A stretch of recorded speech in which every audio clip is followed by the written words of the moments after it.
Weight loss mastery वो अहम mindset है जिसको अडॉप्ट किए बगैर आप कभी भी सही तरीके से अपना वजन कम नहीं कर पाएंगे।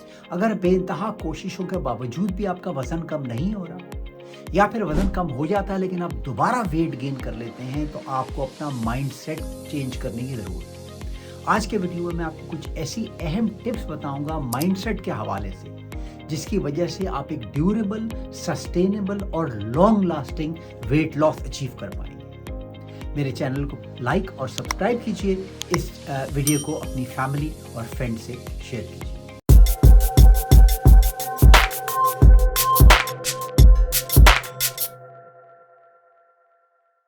पहली अहम टिप, वेट लॉस के पीछे आपका मकसद क्या है?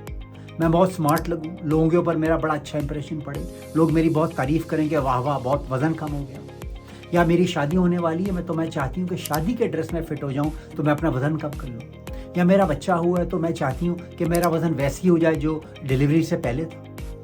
ये तमाम अगर आपके मकासद हैं, इंटेंशंस हैं वेट लॉस की, तो ये एक रॉन्ग माइंडसेट है। वेट लॉस का सिर्फ एक और एक ही मकसद होना चाहिए, वो है अपनी सेहत और अपनी हेल्थ को सेफगार्ड करना और अपने आप को तंदुरुस्त रखना। यही आपका माइंडसेट होना चाहिए। देखें, बढ़ती उम्र के साथ 30, 35, 40 के बाद आपकी सेहत में डिक्लाइन आएगा, सार्कोपीनिया होगा, मसल मास रिड्यूस होगा, ऑटोफेजी कम हो जाएगी, इंसुलिन रेजिस्टेंस बढ़ सकती है। इन तमाम चीज़ों की वजह से आपको dementia, memory problems, heart problems, blood pressure, diabetes, balance problem, fractures जो है बोन्स के, स्पेशली ख़वातीन में, ये तमाम चीज़ें बढ़ती उम्र के साथ बढ़ती चली जाती हैं। और जब हम 70-75 को क्रॉस करते हैं तो हम इतने कमज़ोर और लाग़र हो जाते हैं कि हम दूसरों के ऊपर डिपेंड करना शुरू कर देते हैं। हमें दूसरों की ज़रूरत होती है बाज़ औक़ात सिर्फ उठने और बैठने की। तो ये अगर आपने अपना एम रखना है कि जब तक मेरी नेचुरल लाइफ है, किसी को नहीं पता कि कितने अरसे ज़िंदा रहना है, लेकिन जब तक मेरी नेचुरल लाइफ है, मैंने सेहतमंद रहना है, मैंने हेल्थी रहना है, किसी के ऊपर डिपेंड नहीं करना, तो ये बेहतरीन मोटिव है वेट लॉस का। क्यों? कि जब आप हेल्थी रहने की कोशिश करेंगे, अच्छी ग़िज़ाएँ खाएंगे, टाइम पे सोएंगे, इंटरमिटेंट फास्टिंग को ऑब्जर्व करेंगे, जब आप न्यूट्रिएंट्स डेंस ग़िज़ा खाएंगे तो खुद ब खुद आपका वज़न तो कम होगा ही, लेकिन आपकी हेल्थ मेंटेन रहेगी। तो अपने आप को ये मत समझाइए कि मैंने वेट लॉस इसलिए करना है कि मैं खूबसूरत लगूँ। ये बताइए कि मैंने वेट लॉस इसलिए करना है कि जब तक मेरी नेचुरल लाइफ है, जब तक मैं ज़िंदा रहूँगी या ज़िंदा रहूँगा, मैंने सेहतमंद रहना है। वो तमाम इक़दामात जिनसे आपकी सेहत मेंटेन रहेगी, वो खुद ब खुद आपके वज़न को कम रखेंगे, क्योंकि ओबेसिटी, मोटापा जो है वो अच्छी सेहत के साथ कभी भी साथ साथ नहीं चल सकता। दूसरा अहम चेंज जो आपने अपने माइंडसेट में करना है वो ये कि आप फूड को कैसे देखते हैं। ग़िज़ा या खाने की आपके लिए क्या वैल्यू है? ये ज़ुबान का चस्का है? बिरयानी की बड़ी बड़ी प्लेटें, मिठाइयाँ, बिस्किट, समोसे, पकोड़े, या फूड ज़िंदा रहने के लिए एक फ्यूल है? जिस तरीके से आप फूड को देखेंगे उसी तरीके से आप फूड को कंज्यूम करेंगे। अगर ज़ुबान के चस्के के लिए आपको मज़े मज़े की खाने की चीज़ें चाहिए तो आप वेट लॉस को भूल जाएं, अपनी अच्छी सेहत को भूल जाएं। अपने माइंडसेट को चेंज कीजिए कि फूड मेरा फ्यूल है। जिस तरह गाड़ी को पेट्रोल की ज़रूरत होती है, मेरी बॉडी को फूड की ज़रूरत है। कचरे वाला पेट्रोल डालते हैं गाड़ी में, अच्छी क्वालिटी का पेट्रोल डालते हैं। कचरे वाला पेट्रोल डालेंगे तो इंजन ब्लॉक हो जाएगा। यही बिल्कुल फूड का भी यही इसके पीछे रैशनल है। अच्छा फूड, अच्छे न्यूट्रिएंट्स खाएंगे तो जिस्म देर तक चलेगा। अपने जैसे जिस्म के अंदर कचरा डालते रहेंगे तो वो फिर उसका रिजल्ट भी कचरे वाला है। तो फूड को आप देखिए इस नज़र से। जब इस नज़र से देखेंगे तो आपको चीनी जहर की तरह लगेगी। डोनट, मिठाइयाँ, बिस्किट, ये आपको जहर नजर आएंगे क्योंकि चीनी आपकी बॉडी के लिए कचरा है। अब अपने बच्चों को आइसक्रीम खिला रहे हैं। आइसक्रीम के अंदर ना सिर्फ हाइड्रोजनेटेड प्रेशराइज्ड ऑयल्स होते हैं, उनके अंदर चीनी भी होती है, ग्लाइकेशन होती है। ये ज़हर कातिल है आपके बच्चों के जिस्म के लिए। आप उनको केचप खिला रहे हैं, आप उनको फ्रेंच फ्राइज खिला रहे हैं, बर्गर खिलाने लेके जा रहे हैं। इन चीज़ों को जब आप इस तरीके से देखना शुरू करेंगे कि ये तो रबिश है जो मैं डंप कर रहा हूँ अपनी बॉडी में और अपने बच्चों की बॉडी में। अपनी आर्टरीज मेरी क्लॉग हो रही है, बच्चों की आर्टरीज को मैं क्लॉग कर रहा हूँ। तो फूड को देखिए फ्यूल के तौर पे। जब आप फ्यूल के तौर पे देखेंगे तो कभी भी आप अपनी बॉडी के अंदर गंदा फ्यूल नहीं डालेंगे, कभी भी आप अपनी बॉडी के अंदर तेल से हटा हुआ कचरे वाला फ्यूल नहीं डालेंगे, अच्छा ही फ्यूल डालेंगे। अच्छा फूड क्या है, इसमें मेरे बेइंतहा वीडियो हैं, मेरा पूरा channel he diet and nutrition पे है, मेरे वीडियोस को देखिए। लेकिन फूड को जब आप देख रहे हो, अपनी आंखों से ऑब्जर्व कर रहे हो, तो अपने माइंड सेट को जायके से हटा के फ्यूल पे डालिए, अपने माइंड सेट को चस्के से हटा के तंदुरुस्ती और सेहत पे डालिए। तीसरी अहम टिप, अपने माइंड सेट में 4 बॉक्सेस बनाइए जो आपने हर रोज करने हैं। 4 चीजें जिन पे आपका डे बेस होना चाहिए: न्यूट्रिशन, हाइड्रेशन, स्लीप और एक्सरसाइज। अच्छी ग़िज़ा खाना, अपनी बॉडी को हाइड्रेट रखना, एक्सरसाइज करना और प्रॉपर नींद लेना। इन तमाम चीज़ों पर मेरे मुख्तलिफ वीडियो मौजूद हैं, आप इनको जाके मेरे यूट्यूब चैनल पे दे सकते हैं। लेकिन अपने माइंड सेट को आपने ये समझाना है कि मुझे अपनी हेल्थ बरकरार रखने के लिए इन 4 चीज़ों को हर रोज़ फॉलो करना है। मुझे ठीक तरीके से सोना है, मुझे सुबह सुबह उठ के पानी पीना है, सारे दिन मैंने अपने आप को हाइड्रेट रखना है, मैंने अच्छी न्यूट्रिशन खानी है और मैंने एक्सरसाइज करनी है। इसमें किसी बहाने की, एक्सक्यूज़ की ज़रूरत नहीं है कि मुझे जो है मेरे पास पैसे नहीं है, मैं जिम की मेंबरशिप नहीं ले सकती। अगर जिम की मेंबरशिप हो भी तो मैं हर रोज़ नहीं जा सकता क्योंकि मुझे काम बहुत करना होता है।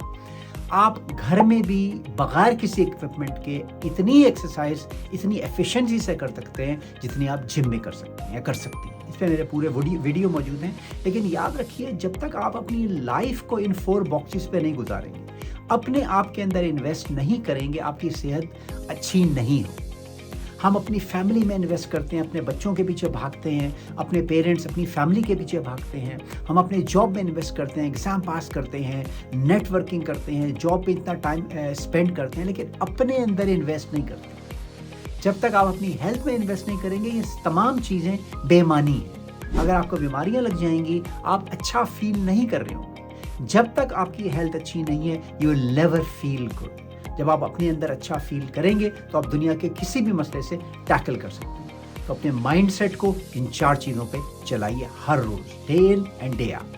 4th माइंड सेट चेंज जो आपने करना है वो ये कि डाइट्स के पीछे स्ट्रिक्टली भागना छोड़ दीजिए। कीटो, वेजिटेरियन, पेलियो, फॉडमैप, इन तमाम डाइट्स के जनरल प्रिंसिपल अगर आप फॉलो कर भी रहे हैं तो इनके पीछे स्ट्रिक्टली भागना छोड़ दीजिए। इसकी वजह ये होती है कि आप ये सस्टेन नहीं कर सकते लाइफ लॉन्ग। आप लाइफ लॉन्ग ये नहीं कर सकते कि कीटो डाइट पे इस कदर स्ट्रिक्टली अमल कर रहे हैं कि कार्ब बिल्कुल छोड़ दीजिए। This is not possible. Realistic दुनिया में ये पॉसिबल नहीं है, इसीलिए लोगों का वजन बढ़ जाता है। न्यूट्रिशन के बेसिक प्रिंसिपल जिनका मैंने कुछ जिक्र किया और जो बाकी मेरे चैनल पे हैं, उनको फॉलो कीजिए। कैलोरीज को लो रखिए, कार्ब्स को, शुगर को लो रखिए, एक्सरसाइज कीजिए, वेजिटेबल, ग्रीन लीफी वेजिटेबल खाइए, दूसरी वेजिटेबल्स का इस्तेमाल कीजिए, सैलड खाइए, गोश्त को तल के मत खाइए, सालन के अंदर बेइंतहा तेल मत डालिए। इन प्रिंसिपल को फॉलो कीजिए। लेकिन डाइट्स को स्ट्रिक्टली आखिरी लेटर तक जब फॉलो करेंगे, ये तो बहुत बड़ी गलती है। ये वो माइंड सेट है जिसकी वजह से लोग फेल हो और फिर बार बार उनको ये एहसास होता है कि मेरा तो वजन कम नहीं हो रहा, ये कम हो भी गया तो बढ़ गया। 5वां माइंड सेट चेंज, अपनी छोटी छोटी विक्ट्रीज को सेलिब्रेट कीजिए। अगर आपका 2 किलो वजन भी कम होता है, 1.5 किलो वजन भी कम होता है, तो दुनिया के सामने जाके अनाउंस मत कीजिए, बल्कि अपने आप को शाबाश दीजिए। अगर आप महसूस करते हैं कि थोड़े वेट लॉस के बाद आपकी सेहत बेहतर हो रही है, पहले आप चलते थे तो सांस फूल जाता था, अब सांस नहीं फूल रहा, तो अपने आप को कंग्रेचुलेट कीजिए। अगर आप महसूस करते हैं कि साइज ड्रेस 1 या 2 लेस हो गया, तो अपने आप को शाबाश दीजिए। हमारी ये टेंडेंसी होती है कि जब तक 10, 15, 20 किलो वजन नहीं कम हो जाता, हम कहते हैं नहीं यार, ये तो कुछ भी नहीं हो रहा, 2 किलो क्या होता है। आप नेगेटिव लूप में रहते हैं अपने जहन में, अपने आप को कंग्रेचुलेट नहीं कर रहे होते, पॉजिटिव साइड की तरफ नहीं देख रहे होते। देखिए, नेगेटिविटी अट्रैक्ट नेगेटिविटी। अगर आप यही सोच रहे हैं कि अभी तो सिर्फ 2 ही किलो कम हुआ है, या 4 हफ्ते से डाइटिंग कर रहा हूँ या कर रही हूँ, सिर्फ 3 किलो कम हुआ है, ये मेरे लिए काम नहीं चलेगा, तो आप नेगेटिविटी को अट्रैक्ट करें। अगर आप पॉजिटिव सोचते हैं कि हाँ, मैंने ये ठीक काम किए थे, मैंने अपना वजन चेक किया, मैंने ये चीज़ें फूड में कम की हैं, मैंने इस तरीके से अपने आप को ट्रैक किए, मैंने अपना BMI ऐसे लो किए, तो ये आपको पॉजिटिव फीडबैक लूप देगा। हमें अपनी ज़िंदगी के तमाम चीज़ों में कामयाबी के लिए पॉजिटिव फीडबैक लूप चाहिए। अपने आप को पॉजिटिव फीडबैक लूप ज़रूर देते हैं। 6ठा माइंडसेट चेंज, लोगों को इग्नोर कीजिए। जब आपका वज़न कुछ कम होगा, ख़ासतौर पे हमारी सोसाइटीज़ में, तो पहली चीज़ लोग कहते हैं अरे बड़े कमज़ोर लग रहे हो, बड़ी कमज़ोर लग रही हो, तुम्हें क्या हो गया, इतना वज़न कम हो गया। क्योंकि हमारे लोगों को इंटरफियर करने की आदत होती है। हम पर्सनल स्पेस किसी को नहीं देते। हमारा ये गॉड गिवन राइट है कि हमने हर किसी को दबा के पर्सनल कमेंट देने हैं। लोगों के कमेंट को इग्नोर कीजिए। हाँ, ये बात ज़रूर है कि अगर आप रैपिडली वेट लूज़ करने की कोशिश कर रही हैं या कर रहे हैं, तो इसकी पॉसिबिलिटी है कि आपका मसल मास लूज़ हो और आप जेन्युइनली कमज़ोर हो रहे हैं। इस सार्कोपीनिया किसको कहते हैं, इसके ऊपर मेरे वीडियो मौजूद है, उसको देखिए। ये इस ट्रैप में आपने कभी नहीं गिरना कि जब आप जो है तेज़ी से वज़न लूज़ करें तो मसल मास लूज़ हो रहा है, बिकॉज़ मसल मास खासतौर पर बढ़ती उम्र के साथ गोल्ड डस्ट है। ये आपके लिए सोने की तरह होना चाहिए। आपका मसल आपके लिए सोने या हीरो से भी ज़्यादा इंपॉर्टेंट होना चाहिए, क्योंकि ये आपको 70, 75, 80 की उम्र में प्रोटेक्ट करेगा आपका मसल मास। तो लोगों को ज़रूर इग्नोर कीजिए जब वो आपको कह रहे हैं कि तुम जो है बड़े कमज़ोर या पतले हो रहे हो, पतली लग रही हो, लेकिन अपने मसल मास का ख्याल रखिए। वेट लॉस एक लाइफ लॉन्ग जर्नी है, ये एक लाइफ स्टाइल है। ये टेम्परेरी नहीं है कि 6 हफ्ते लगाने हैं वेट कम करने के। इसको अपने माइंडसेट का हिस्सा बना लीजिए। जिस तरह सोना, उठना, नौकरी पे जाना, अपने ख़ानदान को प्रिजर्व करना, ये आपकी इंस्टिंक्ट के अंदर है। इसी तरह हेल्थी लाइफस्टाइल को भी अपना इंस्टिंक्ट बनाइए। शुक्रिया।